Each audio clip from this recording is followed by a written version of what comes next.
Magic the Gathering secondary market has been going absolutely insane lately, and today that's what we're going to be talking about. But before we get into that conversation, if you guys aren't in the Discord yet, make sure you go ahead and join that. That is where the community lives. There's a QR code on the screen, or check the link in the description.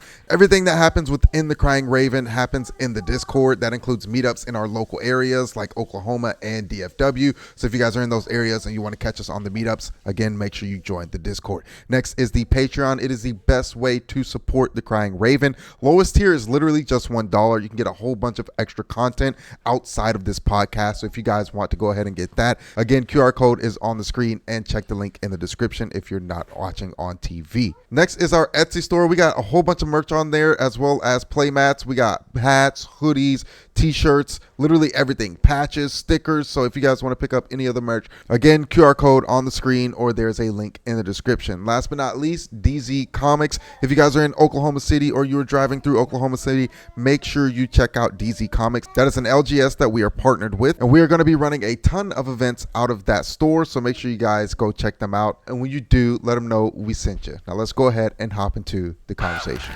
Aubrey, you're probably the biggest spender. Nah, Jared's probably the biggest spender. But individually, what would you say is the card you've spent the most money on? Like, ballpark. Ballpark. Dude, I know you'd be spending money. Sometimes. I think I've spent like $75 for a card before. That's not bad. It's not bad. I was thinking higher.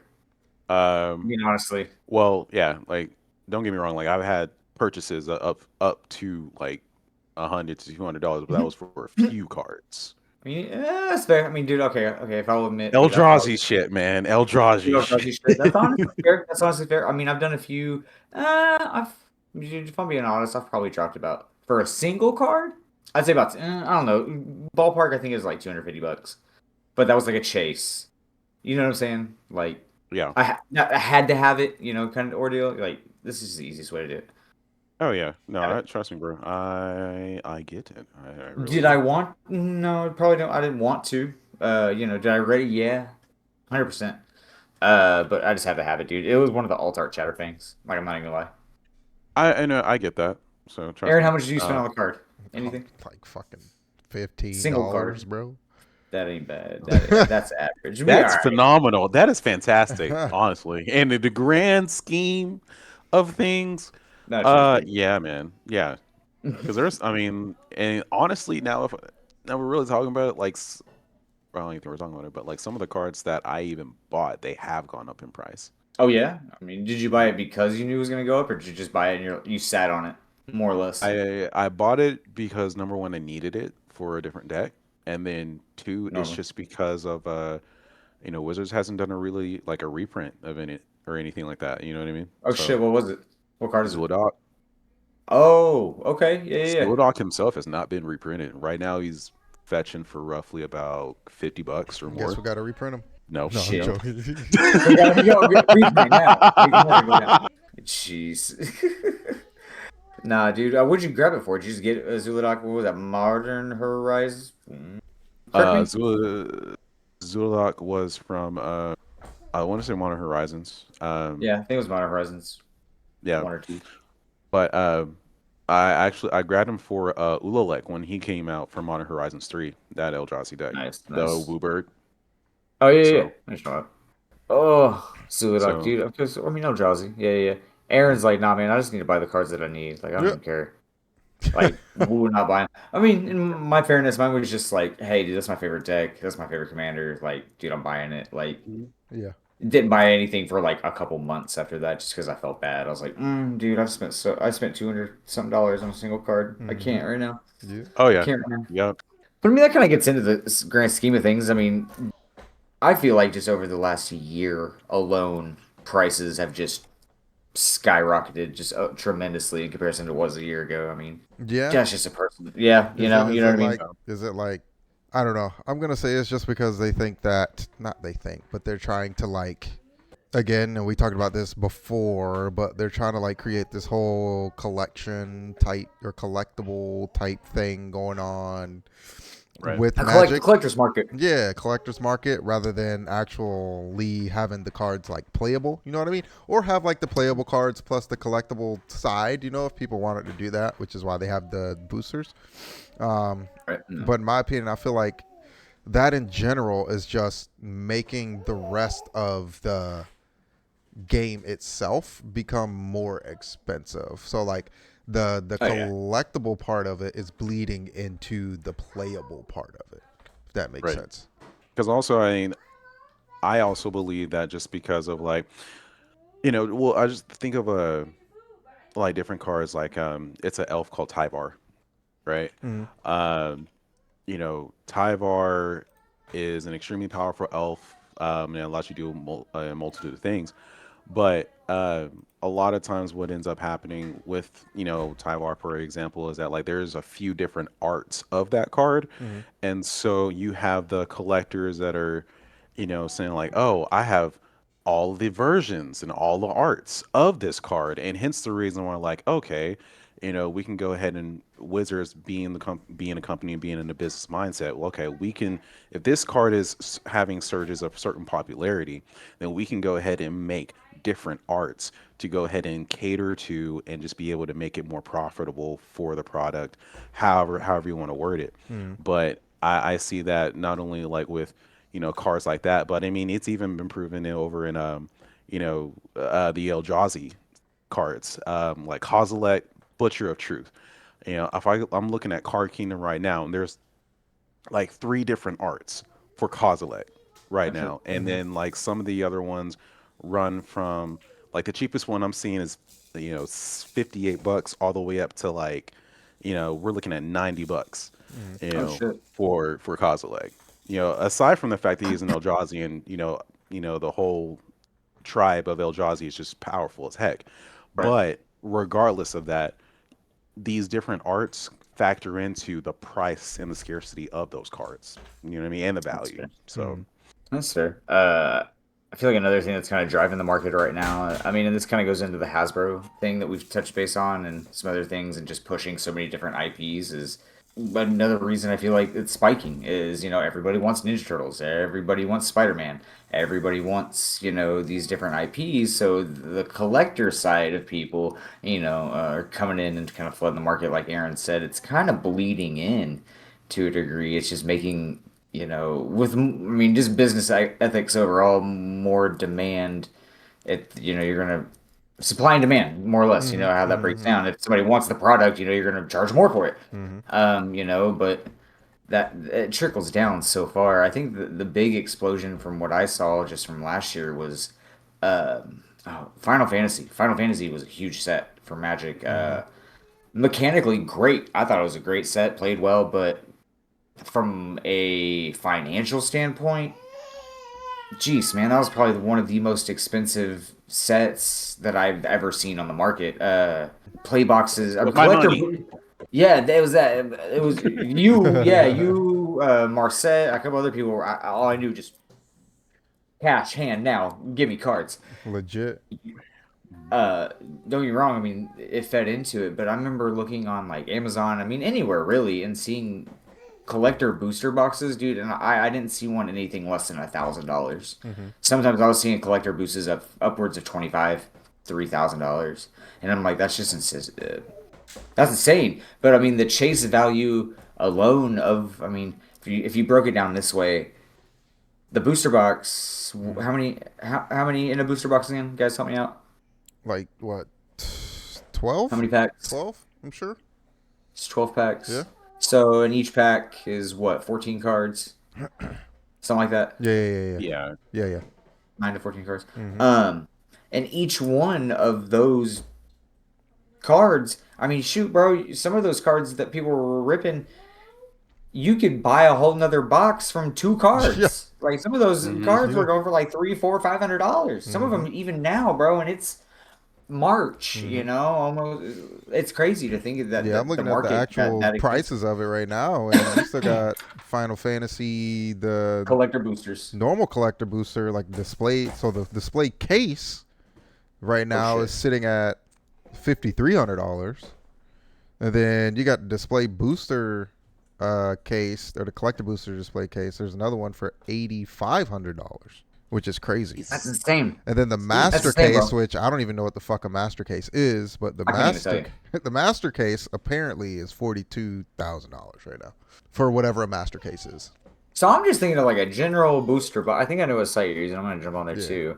But like just a general booster box is, I believe, the 8,500. I believe is what that is. So market, so that's the average. The market price right now is $7K for just a normal booster box of Final Fantasy. So sealed products, which is we're going down crazy. That shit is like way down. Here, like even the bundle's fucking $109.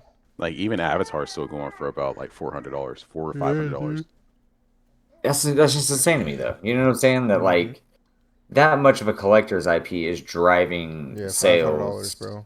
That's insane. I wouldn't even. I mean, you could. That's a down payment on a car. You know what I mean? Like, and just in my eyes, like that.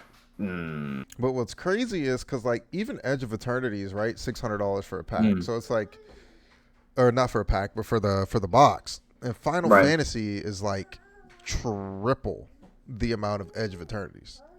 Yeah. You know, and Edge of Eternities has some good cards in it. Like that has the other, like that one, or the One Ring, like alt art is from Edge of Eternities, I believe.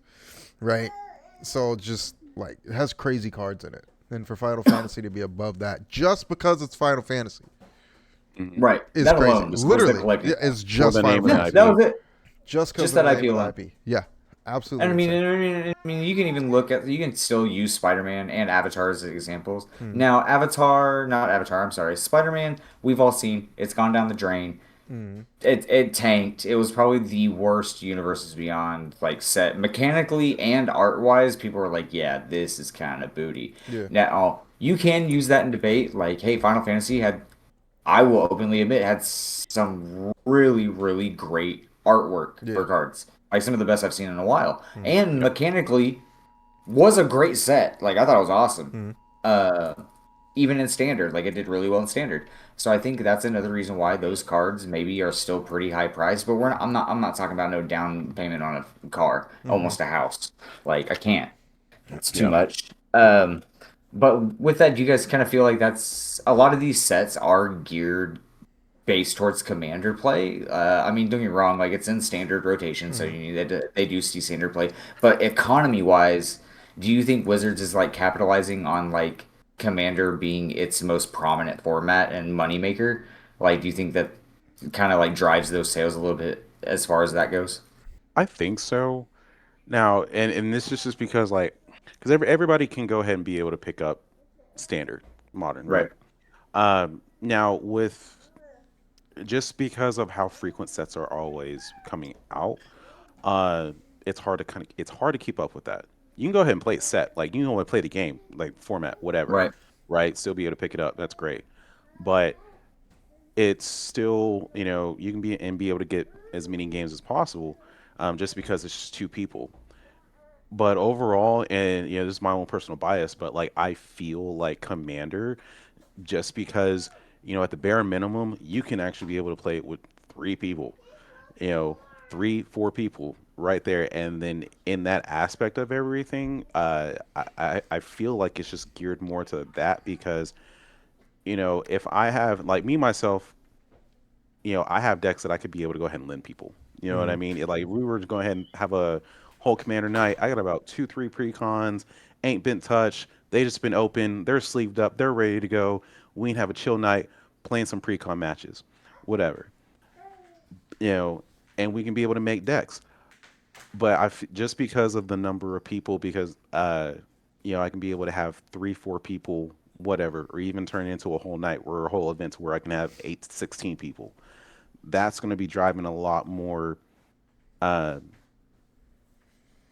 traffic to that format because of the amount of people that is coming with that. And also just because Commander is not like a game that you can pick up just like that, but you can take the time to learn it, especially if you have a good enough teacher, which will draw somebody to come back again to play it. So I mean, I think it is geared more towards Commander because honestly, like standard is just a little bit too much to be able to keep up with every drop of new set. Since we're getting a set like almost every month and a half, Right. like that's just my biased opinion though. Yeah. I definitely think though. I definitely do think that the format in itself for sure is driving Magic the Gathering right now. 100%. Yeah, I agree with that. Just because how many people are playing it, like again, it's the most popular like format that's out right now, probably except for Arena and stuff like that, where Arena is pretty much mainly standard and modern that people probably play on there. Yeah. But as far as like in person goes, definitely Commander is the forefront. And I mean, it's just like, if we look at it, it's like, yeah, Avatar didn't have any like pre-cons, and like Lorwyn had 2, and then we come into TMNT has 1, but you have all the turtles in there. But then Strixhaven has what, 4? Right? Yeah, 4 to 5. They got 4 pre-cons. And then the Marvel one apparently is also supposed to have like 3 to 4. You know what I mean? More listening, yeah. And then if we're going into what is it? The Hobbit. We don't know how many the Hobbit is going to have, but Lord of the Rings. Lord of the Rings have 4. Lord of the Rings have 4. So I mean, anytime they are dropping Commander decks, they do well. You know what I'm saying? Because like so many people are picking them up. They all kind of have their own kind of thing that's going on with them. And again, it's just an easy way. It's an easy, cheap way for people. Cheaper, I won't say cheap.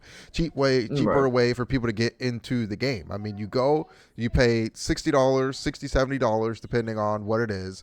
You get a completely done deck. Some of them very good out of the box, right? Very, very good out of the box. That could easily play bracket 3. All you do is just update it a little bit, and then you can hit in bracket 4, bracket 5. I was telling Aubrey before we started this that freaking Ashling won a tournament this past weekend or something overseas somewhere. I think it was like what was it, Berlin or something, somewhere over there. Oh snap! They switched out like 50 something cards in the deck and took it CEDH and won a fucking tournament with Ashling, bro. So you got a pre-con, straight out of the box, switch out some cards, and then go win a tournament. So a lot of them, base out of the box can be very good, or you just upgrade a few cards and you're good to go as far as that goes, right? You don't have to spend 10 grand, 6 to 10 grand on an entire deck, you know what I'm saying, just to go play. So definitely I think they're looking at it from that perspective where, okay, if we do make these like pre-con and pre-formed decks that people can get into the game with, and if we make some of them, not all of them, if we make some of them very, very good out of the box, right, then people will pick those up, and it'll just get more people into the game. You know what I'm saying? So do you feel like they're driving, when they're making these, like, when we say we pertaining to Wizards, when they make pre-cons, like... We're making the cards. We're printing them in the back. Like I should say they, not we. My verbiage is off. You know what I'm trying to say. But like when Wizards makes pre-cons, like, do you think they have the mindset of, oh, okay, like this pre-con's powerful, it's going to sell more? Like, more or less what you're saying. Feel like they're probably... I don't know how their back-end stuff goes, like whoever's creating the decks or what, you know what I mean? I don't know how that goes. Right, playtesters, etc. There's definitely, like, we look at some card, like just got Genie another Doctor Who deck. It's the one with the evil one, has all Daleks and shit. Okay, yeah. Oh yeah, I know what you're talking there's about. There's a lot of devil. Not no. Demons? The one where they make you like choose things. Oh, villainous choice. Yeah, those. It's pretty much all villainous choices, bro. And there's definitely cards in there that you read, and you're like, brother, this card is stupid. But then they have like they added an extra thing to nerf it. You know what I mean? Like, those cards just where they're like, bit. yeah, like this card would be absolutely dumb, but they added this effect on it. When they're developing the card, it's like, yeah, great. And they finish reading it, and they're like, oh, this is busted. At your backspace. At your instant, go ahead and sack one creature as well. Yeah, that balances it out. So there's a few of those cards in there. And it comes to the point where, like, almost with that deck, it's just like build these 2/2 Dalek creatures with menace, right? These Dalek tokens with menace, and then I'm going to play these instants and sorceries that make you do villainous acts that will either let me play stuff for free, or you can mill cards and lose life compared to that. You know what I mean? that type shit that's going on in that freaking deck. But yeah, I don't think that they're like, oh, this is strong, so people are gonna buy more. Because I mean, look at us and the Ashling, right, the Wooburg deck, right. Well, we're looking at that at the very beginning, and we're like, bro, this deck is super slow. You know, they got all these tap lands in it. It's not really going to do much. Right. To now, like a month or so later, and it's winning a tournament. So you know, right. There's things that we can look at that we don't know that might be in the deck that somebody else might know. So I don't think they have that in mind when they're actually creating the deck. It's probably more of like themed, because again, pre-cons are supposed to be like bracket to, you know, get people in the game. So it's like, okay, this is a commander. We're going to theme everything in the deck around, you know, whatever the commander's doing, whatever the colors allow it to do. Obviously, throw the Soul Ring, throw the Arcane Signet in there. Right. But throw your basic mana rocks in there. Throw your exotic orchard in there. You know what I mean? So get your bread and butter. You know what I mean? And then everything after that is kind of just like, all right, it's just going to be pretty much themed. You can learn how to play the deck, learn how the colors work, and everything of that nature. So no, for sure. And I mean, like last thing that I just kind of want to piggyback off is like with the commander decks now, and I mean, maybe, and I think this is kind of like with this set that came out with TMNT, it's just that, okay, so if you're just now getting into commander, you know, for example, and you went ahead and bought the Teenage Mutant Ninja Turtle commander set, right, or the commander deck, like the resale value and just the stuff that you can actually be able to, you know, resell and profit off of that, whether it be store credit or even cash flow, like it's actually pretty valuable. Because I mean, I think like, you know, even like with resale value and everything like that, because I mean, there are a few things in here that are like reprints or like alters of cards from the past that we've already had.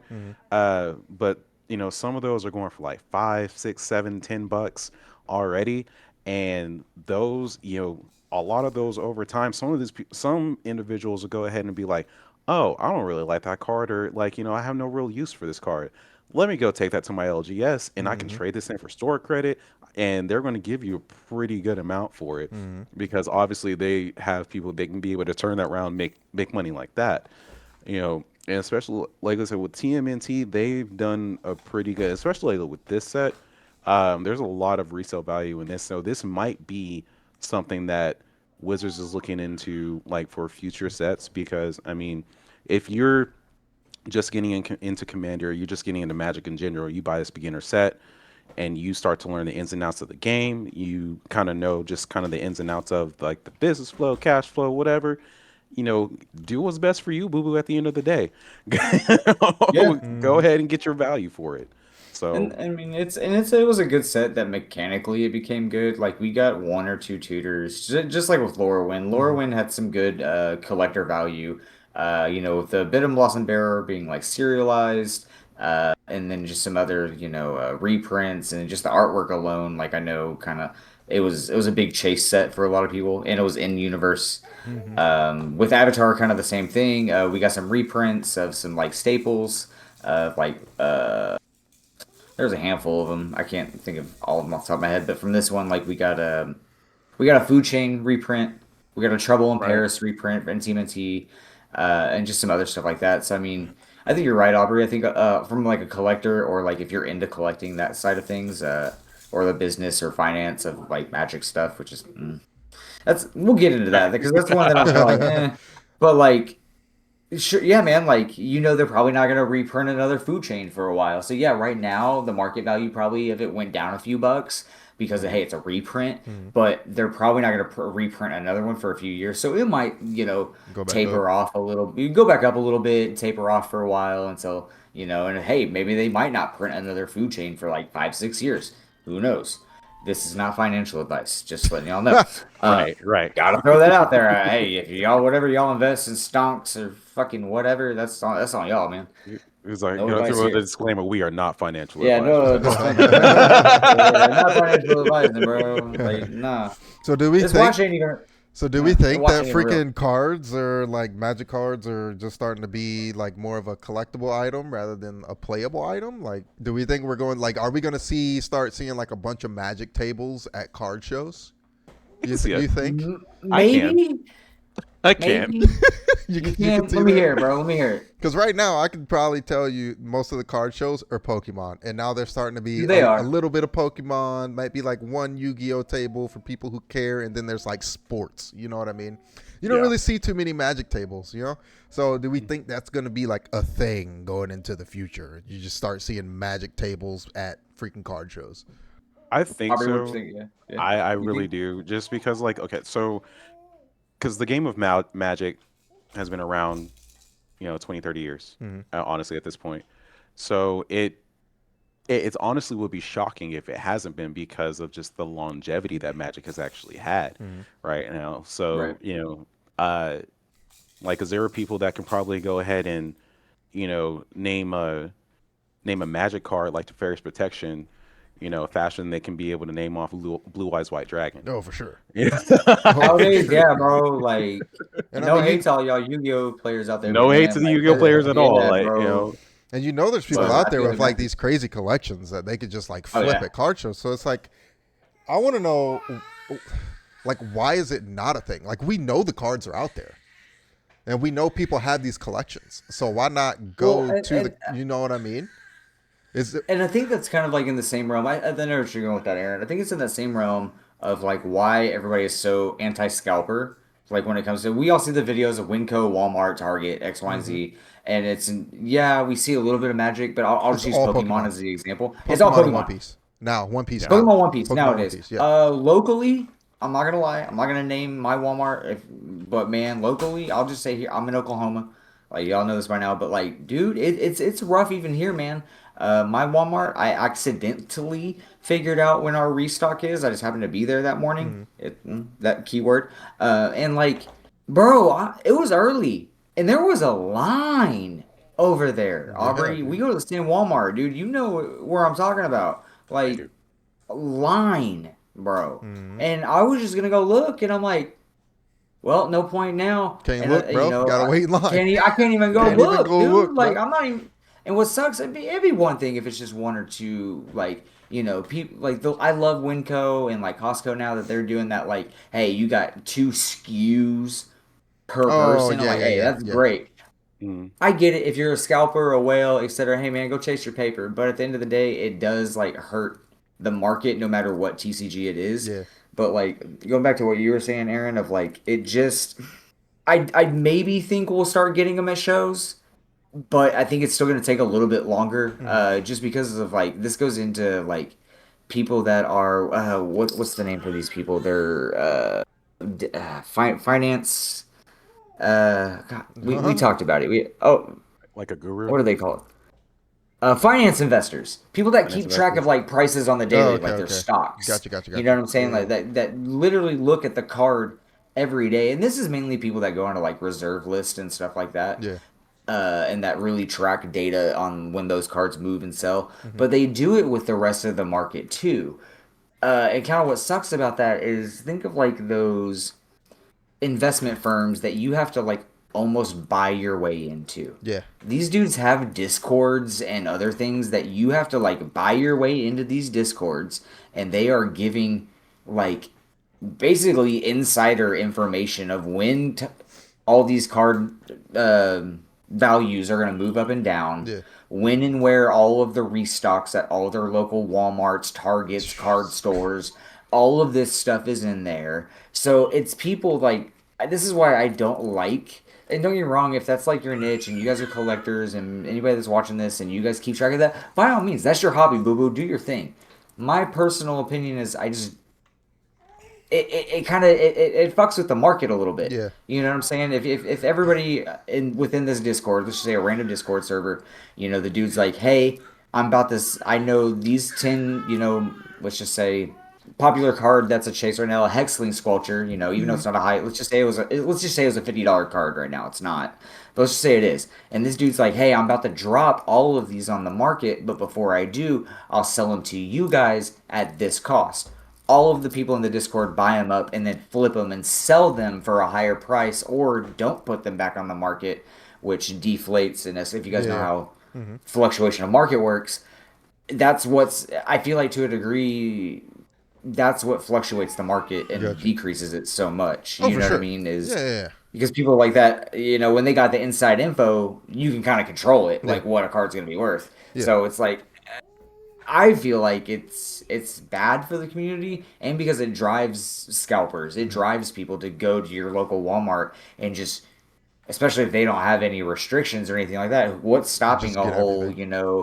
whole flea market vendor or a table vendor for a show, Mm-hmm. you know what I'm saying, TCG show, from just wiping all of these TMNT cards from the market, and Mm-hmm. now they're super hard to fucking get because he's not just putting them up on TCG or Card Kingdom Yeah. or an LGS. He's doing it freelance, Yeah. so he can market for whatever, and it just Yeah. all And I think day. that's a good thing that So Wizards does, though, man. Like, no matter where you go, you're gonna see Magic cards.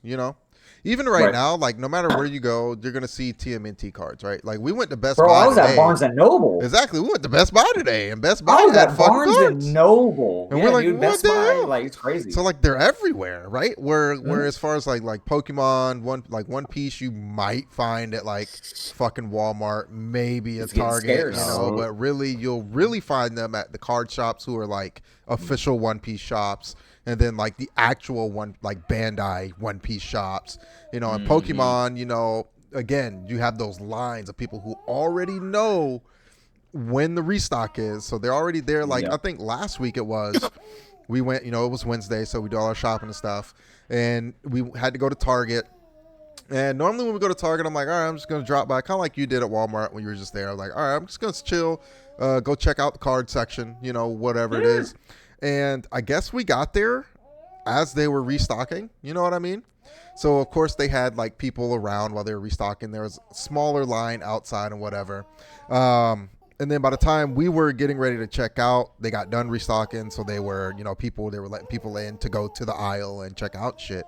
So I just went to the aisle. I was like, bro, I just want to see what's there, because Yeah, Right. I'm people looking. people who are in the line more than likely for Pokemon. I don't give a fuck, dude. Get your Pokemon. I don't care. So I just went there. I was like, okay, let me see if they have any One Piece, any other new set.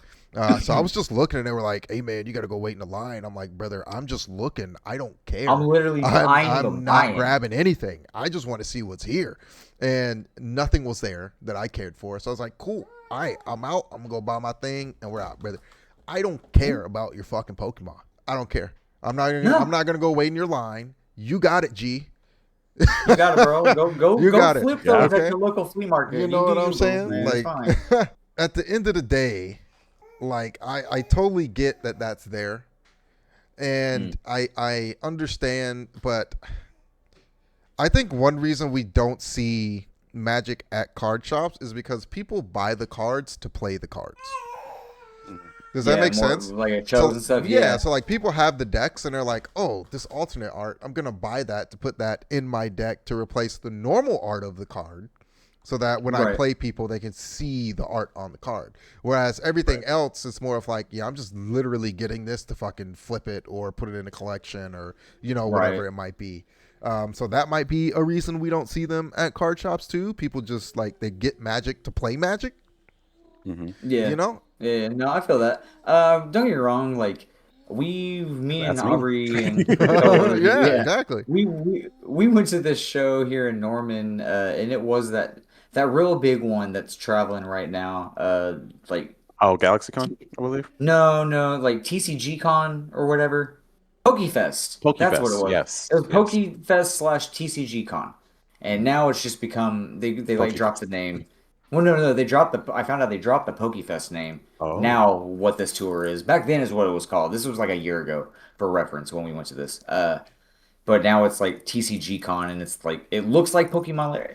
Well, It's mostly I forgot Pokemon, I what can guarantee. yeah, it's mostly Pokemon, but when we went there, bro, like you said, nothing but Pokemon. They had like one ish. It was like, dude, it wasn't even a table. It was like this little quarter, excuse me, part of a table that was Yu-Gi-Oh. And then they had like one big old, I don't want to say big table. It was probably about standard 7 foot table Yeah. of like Magic, bro. Yep. But you could tell the Magic homies were like all flocked only there. They didn't Hmm. even move. I'm not even joking. Me and Nick, another one of our good friends here, I think we stood at this table for like 2.5 hours looking Damn, through this dude. dude's stuff and just But he had some clean, really nice stuff, man. Some good Russian foils, some Japanese stuff, good secret layers, and everything in great condition. And what was cool about this dude, man, and I think that's why we like hung out so long and talked to the dude. One is he shot the shit with us, even though he's there working. Real nice dude.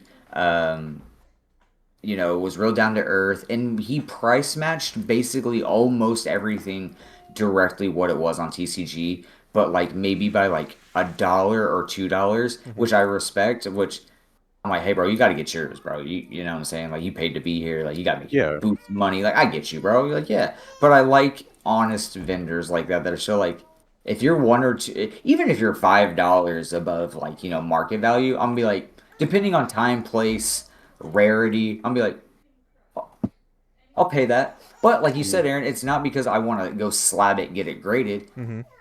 I want to bling out my deck, bro. Exactly. Like I want to make my shit look good. Mm-hmm. Like I have to spend time and money playing this. I want to make it look nice.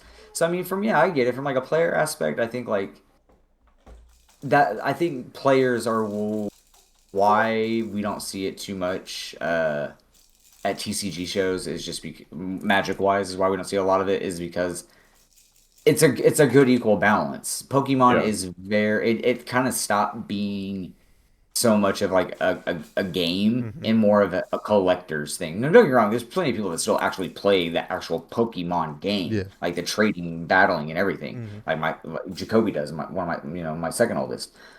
It's so much more of a collector thing than anything now, and I just don't see that with Magic so much. Don't get me wrong. People collect it, but I don't see it being like as marketable like that. You know what I mean? Yeah. In comparison to Pokemon. Does that make sense? Mm-hmm. Also, from a player standpoint, this is a big one. A lot of people, I feel like, kind of sit on this with me. Unless, I don't know, it's now directly in the Magic community on a player level, this one is kind of like a big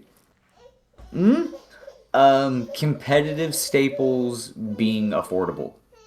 That's just me. I think it should be. That's why I believe in proxy printing to a degree, only to a degree though, just because I don't want to pay a mortgage payment just to go play Magic and have high powered stuff. Mm-hmm. That's just my thoughts and opinion. I don't want to have to pay a mortgage. But this is where it gets the debate kind of like rolls in. And, Oh, for sure. Like I read You know, again, same blog about the Ashling winning the tournament. Right. I was like, dude, the first line in this blog is CEDH is a very expensive way to play Magic the Gathering. It said nothing about competitive, bro. If you went wrong. It was just like, it's an expensive way to play Magic the Gathering. And it is. You know what I mean? Because fucking Epic Wizard sent me the deck of Maryland, right? And I showed Aubrey the deck list. It's a $6,500 deck. Yeah. Like, it's insane. You know what I mean? But it's CEDH deck. You know what I mean? $6,500. And that's on the low end. I know there's some that are way more than that. And those are the cheapest prints of the card. So that's like base level. So if you start trying to bling out the deck, then that will be even more. You know what I mean? So yeah, go find you that foil Mox Diamond, bro. Let me know how much you feel. How you feel. Let me go get the Chaos Emerald. Okay. And they're like, fucking, yeah, dude. So, either one of them. Go find you a Scrubland. I mean, fuck. So it could be kind of crazy, man. Like for sure, bro. So I kind of want to take that into this right here and see if we can even do it. This would be kind of like a fun brain teaser type deal. So let's say somebody gave you $500 right now. What cards would you buy? You want to go first? You want me to go first, Aubrey? What's up? Oh, you can go first, bro. He already got it lined up. I got like 2 or 3. Yeah, we're gonna get that secret layer Thassa's Oracle, right? Okay. The real nice one. We're gonna grab the One Ring. Okay. Yeah, we're gonna grab the One Ring. Go ahead. I'm gonna grab. I really, gosh, which one is it? So what am I up to right now? That's like. It's 2. That's like I don't know. That's like 100 something. That's like I think it's like because the Thassa's Oracle sits around like 125. Oh, does it? The secret layer one. Yeah, and then the One Ring is like right at like 100. Oh, is it? So I'm like, I think it moved back up to 80. I don't know. I haven't looked in a couple weeks. We'll say 2 something. We'll say like 220. Yeah, that's something right there. Yeah, we're sitting at 220. Yeah, okay, $500. We'll get an LED. We'll get a Lion's Eye Diamond. You know what I'm saying? Okay, so I'm almost up there because that's another 100. Prismatic Vista, the secret layer. Okay. I think that leaves me with like $50 left. I don't know. Throw in like the secret layer fucking Necropotence that recently came out, like where it's the full art. That one's pretty dope. Oh hell yeah. You know what I'm saying? Yeah, We'll yeah, flash these up here, and I'll get those to you. But those are sick. That's my $500. Aubrey, what you got? Aubrey, what you got? Man, I want that Posties Bola Citadel. Oh yeah. Oh, you want Posties Citadel? Yeah. Hold on, I'm gonna look that up. Posties. Post Citadel. Oh, that's so sick. Post Citadel. I just got to know the price, because I was thinking about that one off rip. That ain't even that expensive, bro. That's like 21 bucks. How much is it now? Oh dang. 21 It went market. down. Oh yeah, okay. Then yeah, we can do Post Citadel. We can do freaking. I would want some kind of collector's edition of Atali, and that's not even that expensive. See, I think There you I'm more of just like, gonna aside get in from there, blingage, it's utility. Yeah. go. You know, so like Posty Citadel, another like collector's edition of Atali, because Primal Conqueror, because that's just That's like 60 Primal bucks, bro. Conqueror. Yeah, Yeah. you know. I got. Yeah. So Mystic Remora, I definitely would. Collector's edition for Mystic Remora. I mean, Yeah, shit's a lot, bro. Like 140 for Mystic Remora. yeah, I would definitely do that. Okay, On that, I probably have He's like, I'll just pocket the rest. pocket the rest. Honestly, these Eldrazi's be expensive out here, man. Gotta wait. Yo, that's fact. Gotta wait for them reprints, huh? Hey, man, hey, definitely. Why do you think I got Bro. Zuladog? You could I mean you could maybe afford you could find a Gaia's Cradle in maybe the $200 range I somewhere. could honestly. You can find a Gaia's Cradle for 200. I bet you could. Hold on. Yeah, there's the one for 175 right there. Boom. 175. So yeah, Guys, Yeah, Gaia's there's Gaia's Cradle. Cradle right there. What was There it? you go. What was the other one? The Boom. Great Hinge, because this is Great Hinge. Bro, you could get that Llanowar Elves Fractured Foil Japanese one. You know what I'm saying? Oh yeah. No, and honestly, the Great Hinge. That because one's one, running 700 though. Never mind. You'd have to do your whole budget. damn. I'll That's do 700. I'll do the Great Hinge, because that one, that's 119 for a good foil. Mm-hmm. I call it good because I've been wanting a Great Hinge for a long time. Not even gonna lie. As one of the designated green players of our pod, yeah. Well, this one's running 150. It's the Party Tree. It's the one from Lord of the Rings. Have you seen that one? Oh damn. I can see you running this Party tree. Let's see. one. Here, I can throw it in the chat for us right here. Oh, I see it. I Yep, like Party that one. Tree. I like that one's that. cool, That's man. That's cool. I like my hobbits. You know what I'm Hey, saying? hey, I like my hobbits. I respect Lord of the Rings. All right, I do. I got it's a special place in my heart, but the foil. I'm a questionnaire. Yeah, bro. The foil.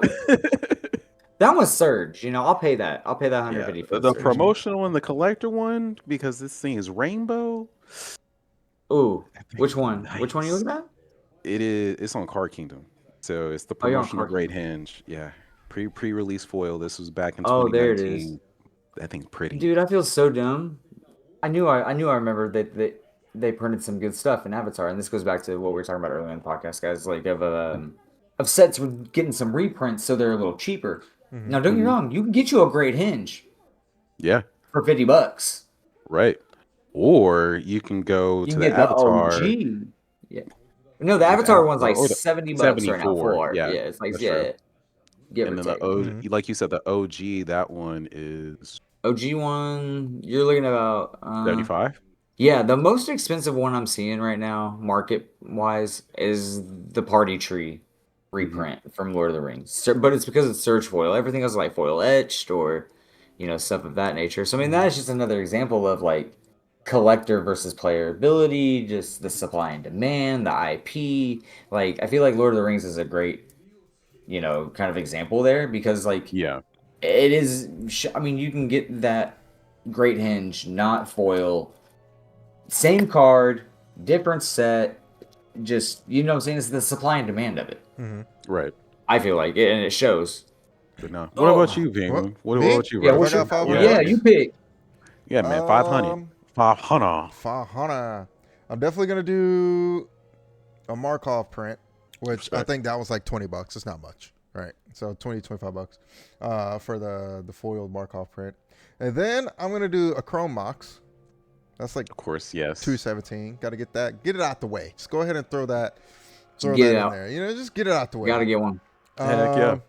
And then we're gonna have to do. Oh man, probably. But which Chrome Mox? I gotta ask. I'm looking at it right now. It's gonna be the Double Masters one, the borderless. The gold one? No, it's like all colorful and shit. Oh, the double. Oh, the full art or the one where they're holding it. No, the full art. Oh, that one. Yeah. So my personal favorite one is sure. the special guest the gold foil Chrome Mox. Oh, that one is sick. Yeah, that one's like what, $350, something like that. Somewhere up there, bro. Yeah. Then I would probably do.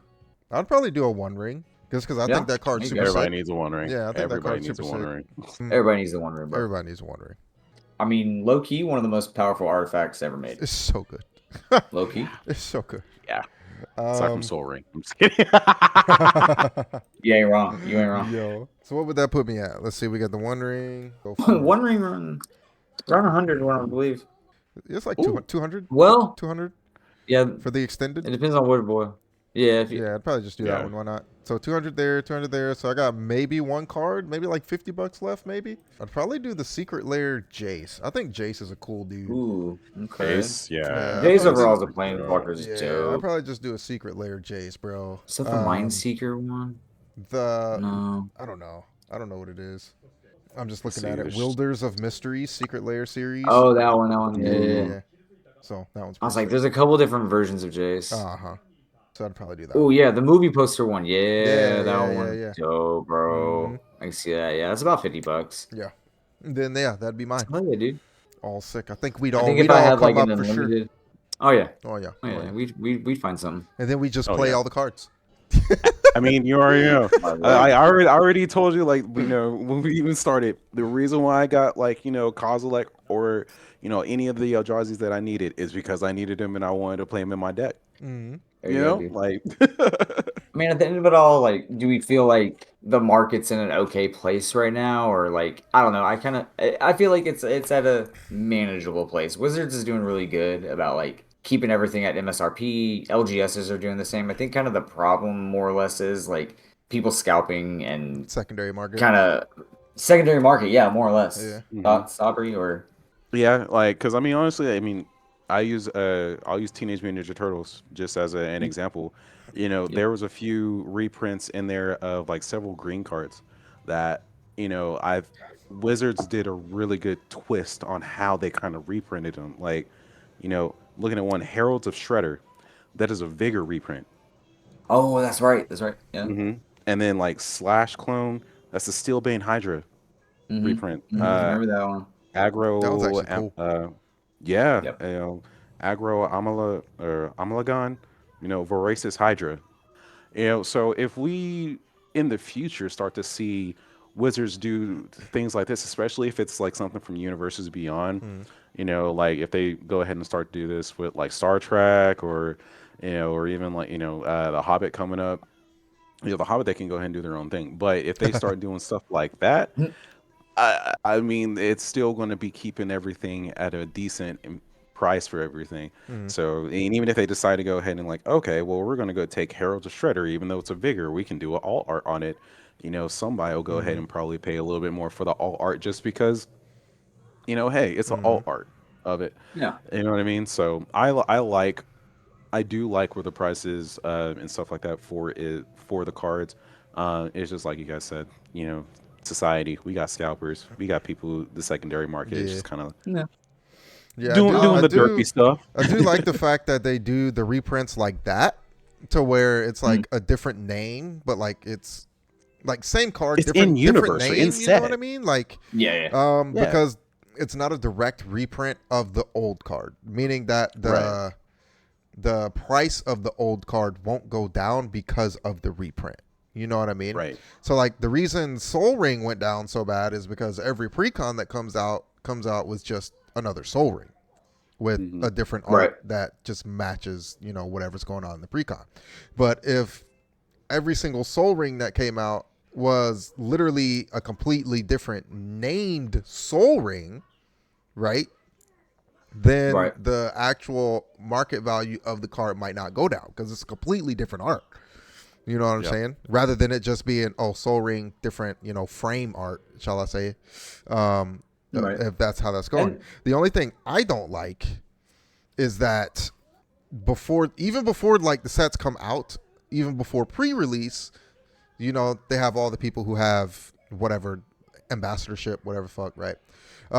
They give them a shit ton of collector booster boxes and let them rip packs, however time period before whenever shit releases. And then they get first dibs on all the cards. You know what I'm saying? And there are serialized cards in those packs that they get access to that the rest of the planet or the rest of the, the world doesn't get access to because they have ambassadorship. And I don't like that because they pretty much control the secondary market. I was about to say they can kind of fluctuate up and down to a degree. Like that's the people who get those cards before like things even happen run the secondary market. You know what I mean? Right. So in my opinion, I would rather you want to give them play boosters? Fine. You know what I mean? But keep the collector boosters to either pre-release event, like they don't get released until pre-release, and then people get in the store and then they can buy it then, right? So then don't give it, I don't think you should give collector boosters to ambassadors. I don't care if we become ambassadors later on and they send us the shit. Like it is, you know what I mean? Like I don't think we should get them. I just don't. Right. Yeah. Now I can agree with the only thing I think I was secondary sliding is like, I know they get a handful of collector boosters. Let's just, even if it's just, don't give them as many. Maybe to like 2, maybe limit, and they do. I know. I mean, who knows? And who knows? We're not. You got people who had Final Fantasy boxes before they released, and like we said earlier, them shits are running like $9,000 right now. So imagine if the ambassadors just did not open the boxes. They just got $9,000 for free. On Bitcoin. For free. You sitting on Bitcoin right now. You know what I mean? So Goddamn. It's like, I don't think that should be. No, I agree with that. I mean, I do. Or again, just send them a pack or two. They get whatever. I forget they do get like a couple boxes and play mats. And don't get me wrong, maybe send one, but not like what I'm saying. Just lower the value overall is what I'm getting at. The amount, you know what I'm saying, how much you get. And that will help, but like I said, we don't know how much goes into it, what they get, how many they choose, blah blah blah. But valid points either way. And I mean, we've talked about this off stream in so many different times when it comes to shit like that. So I mean, I get you there, and I have thought about that as far as like hey man, to a degree, you can kind of control that secondary market. You can. Yeah. So overall, though, I feel like it's in a healthy place, but there's just some discrepancies and some things other places that I think could just be worked out. But a lot of the things we can't change just because, scalpers, we can't change all the shit ambassadorship, we can't change, but it is, Right. So, but I feel like it's a lot better than like Pokemon and other TCGs for sure, as far as like market goes. Yeah. So. That market, like my boys have asked so many times to like try to get into that and to collecting it. And I'm like, guys, love you with all my heart, and I would love to do that. Like, trust me, I thought about trying to get back into just the collecting part. Like, but man, good luck. Yeah. I'm like, boys, I will buy you boosters for MTG all day, and we will rip packs, and because we will have more luck in doing that than trying to get our hands on valuable Pokemon. It's like really all you could do for that is just go to card shows and try to start from the bottom. You know what I mean? So try to get like cheaper Pokemon cards and maybe just build the way up. Like trade up, do a trade up system. Yeah. That'd be about the only. I mean, don't get me wrong. We've got a good collection, but here nor there, we'll figure it out eventually. But I think that'll do it for episode 11, man. If you guys aren't in the Discord yet, make sure you hop in there. There is a QR code on the screen. Link's going to be in the description. Everything that happens in the community happens in the Discord. Also, make sure you check us out on Patreon. It's the best way to support us. The lowest tier is just $1. If you go to the $10, you get access to a whole bunch of more content that we do put on there. $1 gets you access to some things as well. So just keep that in mind. Again, that is the best way to support the Crying Raven. Make sure you guys check out DZ Comics as well. If you're in Oklahoma City, or if you're going through Oklahoma City, DZ Comics is the best stop shop and game store that you could possibly go through. They have everything from Gundam, the Pokemon, the MTG, to anything nerd culture. They have it. So make sure you go over there and check them out. Last but not least, we do have an Etsy store where we have play mats, hoodies, t-shirts, hats. Levi's wearing one of the hats right now. Super sick. Make sure you guys head over there. QR code on the screen, link in the description as well for you guys to go pick up some merch from that store. But again, it's going to be it for episode 11. We will see you guys next week.